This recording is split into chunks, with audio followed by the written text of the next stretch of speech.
And welcome to the K-Files this morning. I have with me JP. He's back this morning. Hey, JP. Good morning, everyone. Glad to have you here.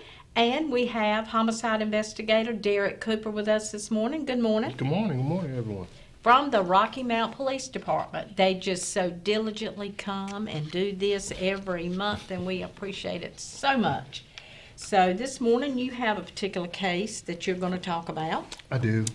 It's All right. Stanley Thomas. This Okay. homicide took place back in December the 19th of 2012.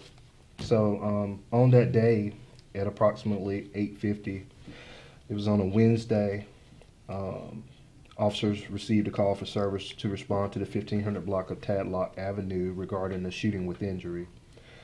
Once officers arrived on scene, they located Mr. Thomas suffering from gunshot wounds, and shortly after he became unresponsive. Stanley was struck with projectiles that entered his right forearm, the left side of his chest.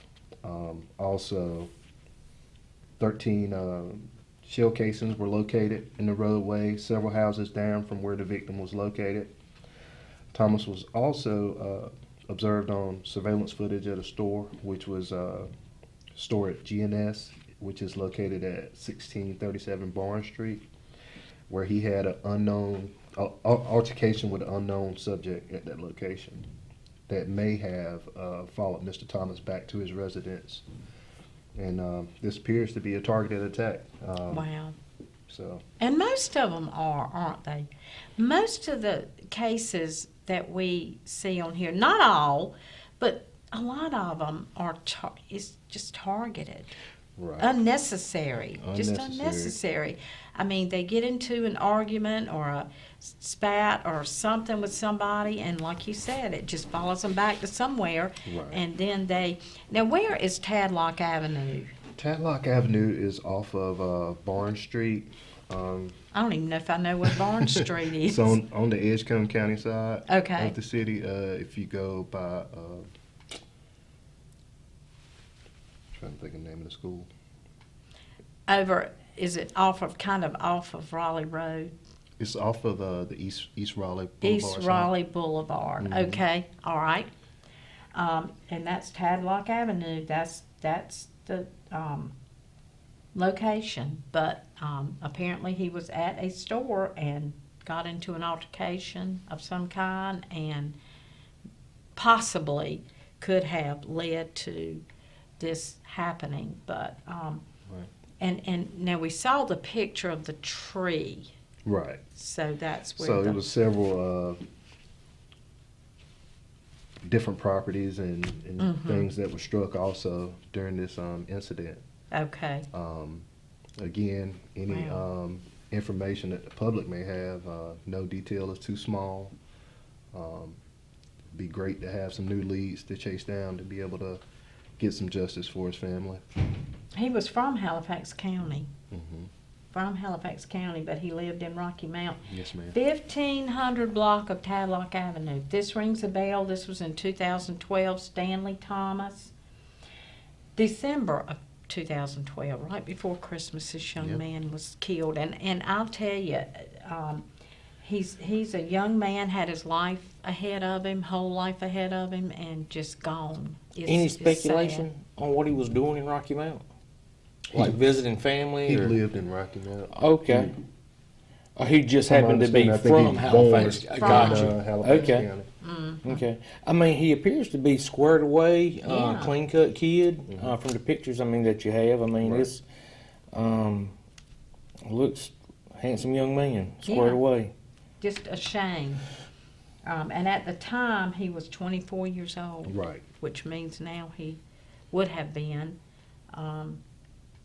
about 34, 35, something like that now. So, but anyway, if anybody has any information on this case, please contact the Rocky Mount Police Department. Now, what's the number that they can call it, Rocky Mount Police? 972-1411? Yes.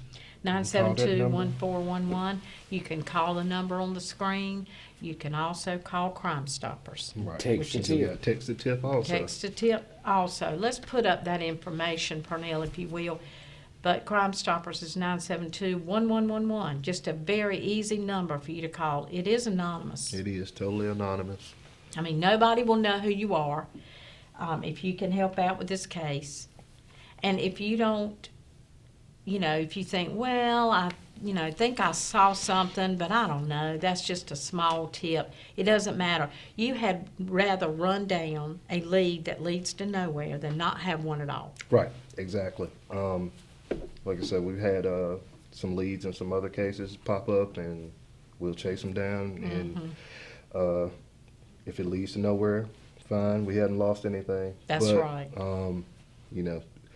We would hate to get that tip and then not follow through with it, and then there'd be something and that we could have followed up on and potentially develop a suspect in that case. Just Broken think case, if it did lead to something, Right. Right. So always, folks, if you see something, say something. That's right. That's right. I mean, please.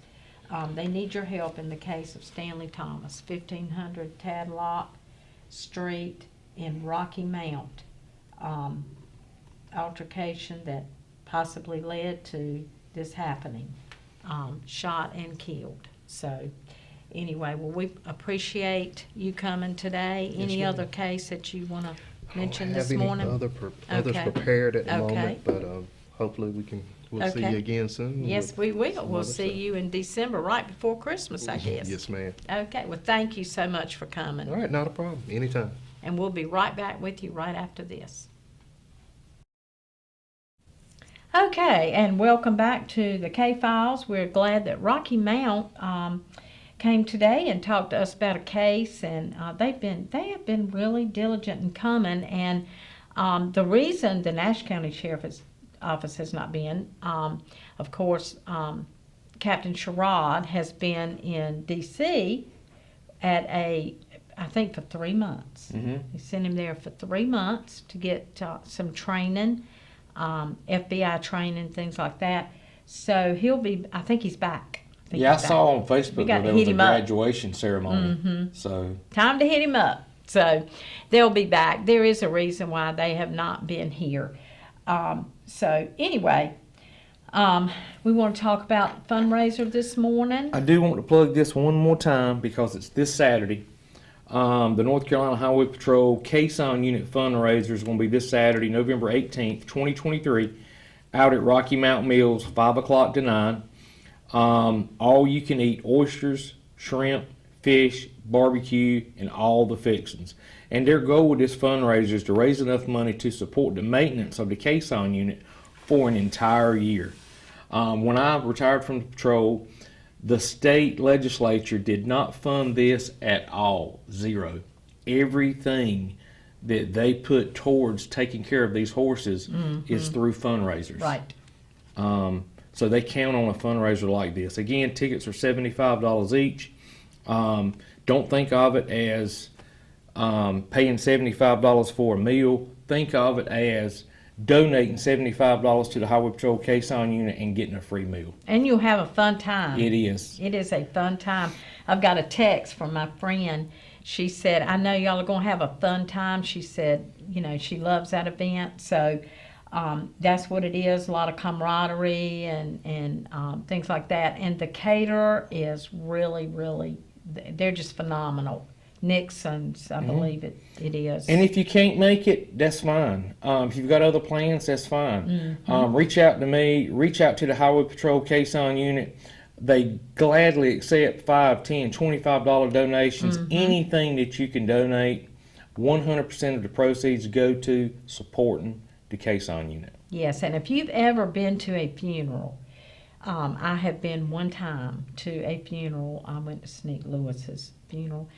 And I'll tell you, it would just give you It's chill an bumps. experience, yeah. It really is. And if you have a loved one in law enforcement, and you would definitely want this. So, anyway, let's support this endeavor and this event, and get a ticket from JP. Yeah, Give them your number. If you need these tickets, please call or text me at 919-369-0311. 919-369-0311, and I will bring them to you. Can't get any better than that. All right, we'll get into our cases this morning. We have up to $15,000 to give you. We really do if you help us out with a case. That's a lot of money. And guess what? It's Christmas time. And Need everybody some needs Christmas yeah. money to spend. That's right. Absolutely. So, come on. I know somebody knows something about all these cases. So, please get in touch with the various. There's a number on the screen. Get in touch, and it's completely anonymous. So, we'll start with our case this morning. Margaret Moody. Margaret Moody. This case is from April 21, 1988. On Thursday, the 21st of April, 1988, Margaret Moody was found by friends in her Carolina Rest Home Road residence, shot multiple times. Margaret was still alive when friends found her, and she expired shortly before law enforcement could arrive. There were no signs of a break-in, and Margaret Moody was alone in the residence. Again, this was Carolina Rest Home Road residence.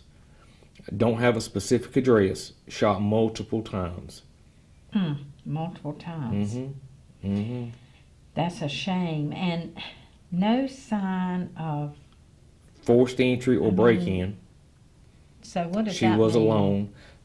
Well, it just means that, the windows were shut. They were secured. There wasn't a sign of, a kicked-in door. The doors were clearly unlocked. That's what I'm saying. Yeah. Oh, well, you just think... Okay, so you just think the door was unlocked. Or she invited them in. Or she... Right. Whoever did this. Or they were there, a friend, family member, a relative, somebody off the street that she felt comfortable enough to allow them inside the home. We don't have a time here. We don't know if it was overnight, early morning hours, kind of like the other case that, Rocky Mount PD just helped us with. Mm-hmm. We had like one sentence for that case for years, and he was able to come in here and pretty much give us 2 paragraphs. Yes, absolutely. This one right here is a situation where we've got 3 sentences about this particular case. And I don't even know if it's a Rocky Mount case or Wilson. I'm not familiar with this Carolina Rest Home Road. It doesn't even say what town. I mean, it doesn't say if it's Warner Rapids, Enfield, Halifax, Rocky Mount. But I don't think we have a Carolina Rest Home Road in Rocky Mount. And see, I work Nash, Edgecombe, Wilson, and Halifax. I'm not familiar with a Carolina Rest Home Road. Mm-hmm. Me either. I'm gonna make a note that we need to get some specifics as to the city in this. But anyway, if anybody knows anything about the death of Margaret Moody, please come forward. We have some money to give you, and we will give it to you within 48 hours. And it's not upon conviction. It is upon arrest. So the money will be given quickly. So please come forward if you know anything and call the number on the screen. And it's like you were saying earlier, to these moms out here, it's got an ex-boyfriend somewhere. You want to give your kids a nice Christmas? Mm-hmm. Look, pick up the phone, share that information that you know on an ex-boyfriend or someone in your family, and take those funds and use them towards your children's Christmas.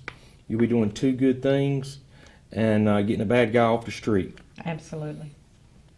This next case, again, this is a short one. Louis Jean Woodard Sauls. This case is from November 26, 1988. At approximately 2:41 p.m., EMS responded to the 300 block of Jefferson Street in Wilson and located Louise Sauls deceased inside her vehicle.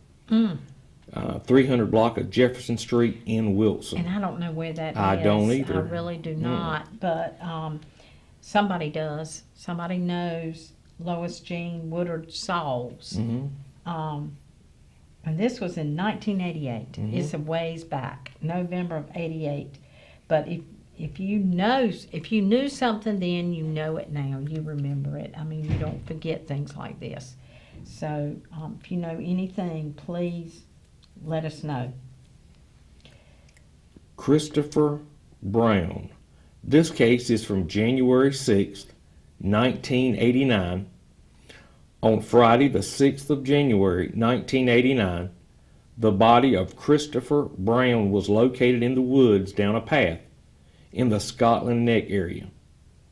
Christopher Brown had been shot in the head and had a trash bag tied over his head. He had last been seen the night of Sunday, January the 1st, 1989 by associates. The crime scene was never discovered. And I'm going to go ahead and tell you, as soon as I read this, my brain started processing. There's really only one reason you would get shot in the head and then placed a bag over your head, and that is to transport the body so that blood doesn't contaminate the vehicle. So he wasn't shot there. He was shot somewhere else. He was shot somewhere else, and he was taken there. That's the whole purpose of putting his head in a bag. Interesting. That's why the crime scene was never discovered. But with technology like we have now, we can actually pull prints off a trash bag. Right. We can get DNA off a trash bag. We can pull fabrics and hairs off a trash bag. So hopefully there's some evidence that this bag was kept. But folks, if you know anything about this, Christopher Brown, January 6, 1989, Christopher Brown shot in the head and left down a path in the Scotland Neck area. Terrible. That Crime is scene terrible. never discovered. Well, the next case bothers me a lot. You know, we've talked about this. Talked about this 100 times, and from what I understand, this will not be solved. But by you. You're the only one that can solve this because there's so many. The crime scene was cleaned up, and not intentionally. Yeah, there was good intentions behind Good it. intentions. It was a neighbor who was trying their best because there was, well, let's just read it and then we'll talk about it. Magdalene Puckett. This case is from July the 8th, 1990. Magdalene Puckett was home with her mother, Aggie Robertson, 81, at 906 Clark Street in Rocky Mount, North Carolina, when 4 suspects broke in through a kitchen window in the middle of the night. The suspects sexually assaulted and beat Magdalene Puckett and left her for dead. Her mother was also beaten and able to advise that it was 4 black males, but was not able to provide a full detailed description. Police believe the suspects intended robbery, but were surprised to find Robertson and Puckett. Neighbors initially thought that Puckett had died of natural causes and started to clean up the crime scene, thus destroying evidence before police arrived. Police realized that a crime had actually been taking place, but the evidence had already been compromised. In 1996, Robertson passed away. She was the only eyewitness in the crime. Yeah, that was a neighbor trying to help a neighbor and do what they could. Evidently, the lady was able to call the neighbor. Yeah. She must have been able to call the mother. This was the mother, who was already very, very elderly, very old already. And, I guess so that she didn't have to look at the blood, the neighbor said, let me clean this up. And who was elderly themselves, trying to do the best they could. And this is just a bad situation. I think they cannot prove it, but from what I understand, the police department knows it's another one of those cases. They know who did it. They can't prove it. Terrible. I mean, she's deceased. She can't identify. And she was so elderly, so old that you don't know if she could identify them. Mm-hmm. But, I don't know. This was a bad situation, and it's a shame that These people cannot be brought to justice. It really is. But if you know something, I mean, somebody out there knows, because there's 4 suspects. 4 suspects will know a lot of people. Yeah. Each one of them knows. And I people. guarantee you, all 4 of them have told someone. They have talked. Who have told someone. Who have told someone. Yes. So, I feel like, you know, some of you could really, really help this case and solve this case. It's been since 1990. It's been a long time. But we need to bring these people to justice. 4 people are walking the streets and have probably committed other crimes.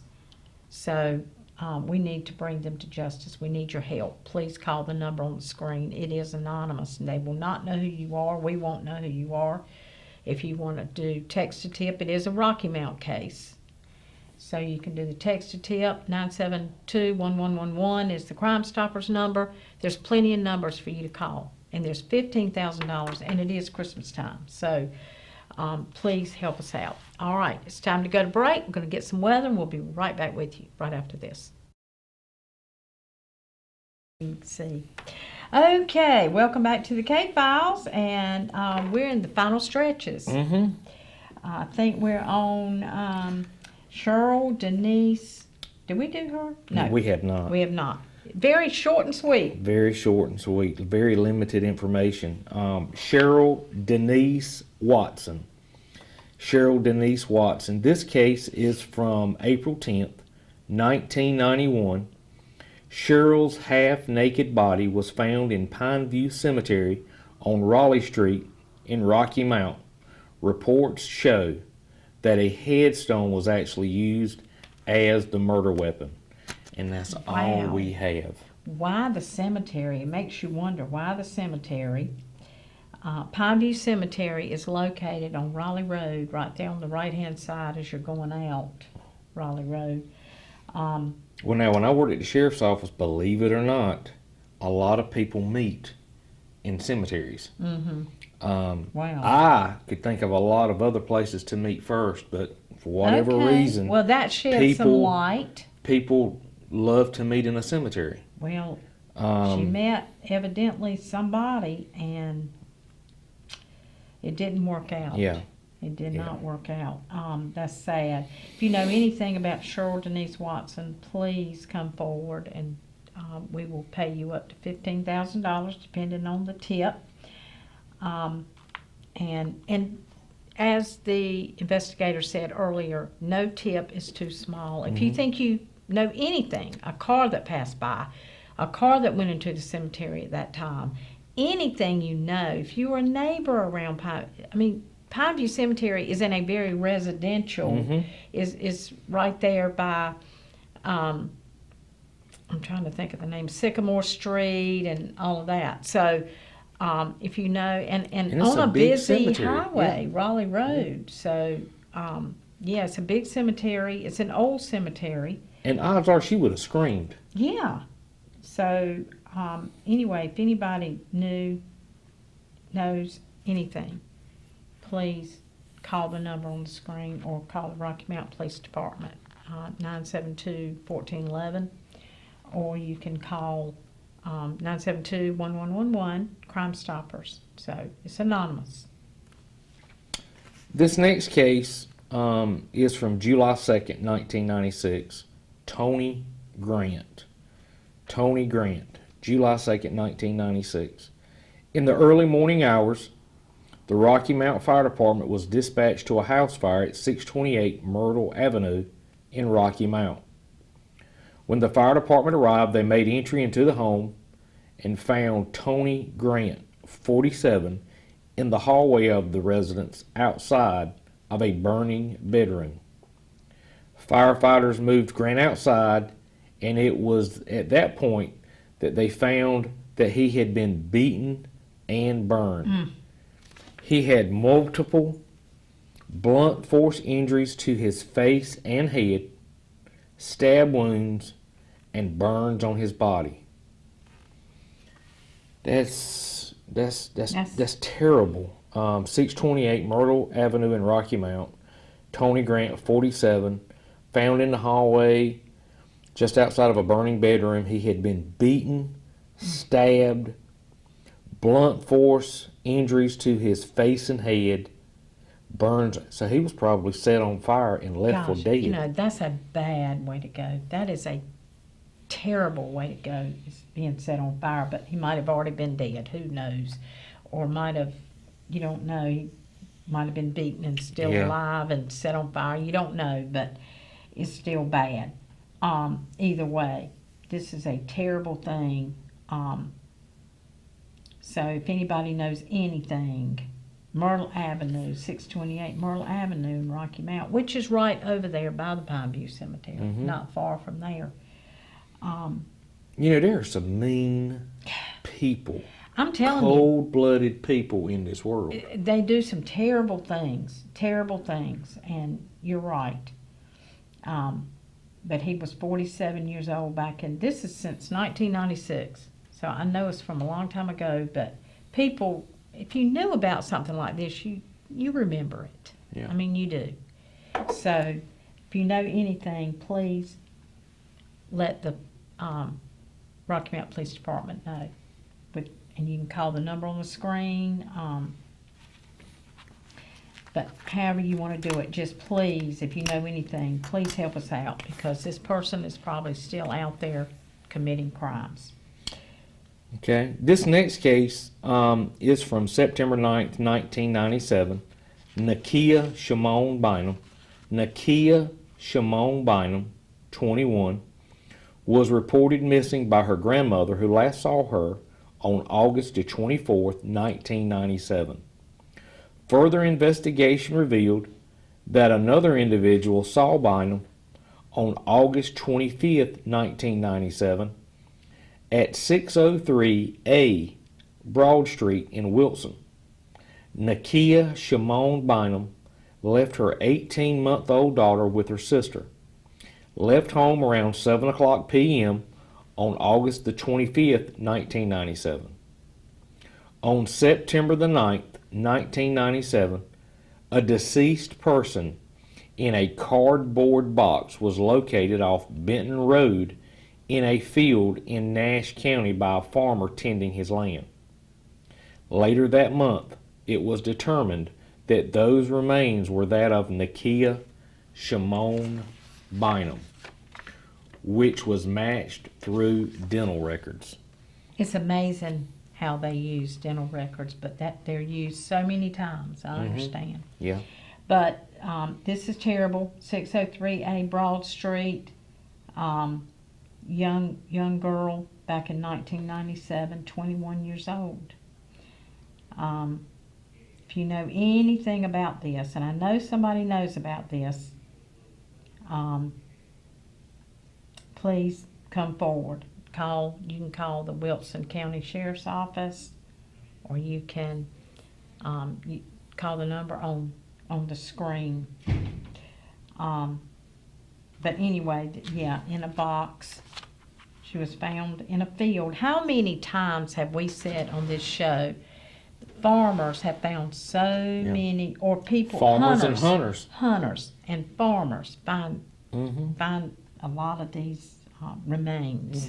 So anyway, all right, well, that's it for today. If you want to give one more plug in case somebody tuned in late Okay. for your tickets. Yeah, folks, if you need a ticket to the Caisson Unit Highway Patrol fundraiser out at Rocky Mount Mills Saturday night, 5 to 9, give me a call, give me a text, 919-369-0311, $75. All you can eat: oysters, shrimp, fish, barbecue, and all of the fixing.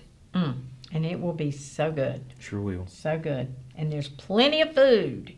Just keep going back and get more if you want to do that. But I always get enough on my plate to start with. That's me. I just eat oysters. Well, I eat shrimp.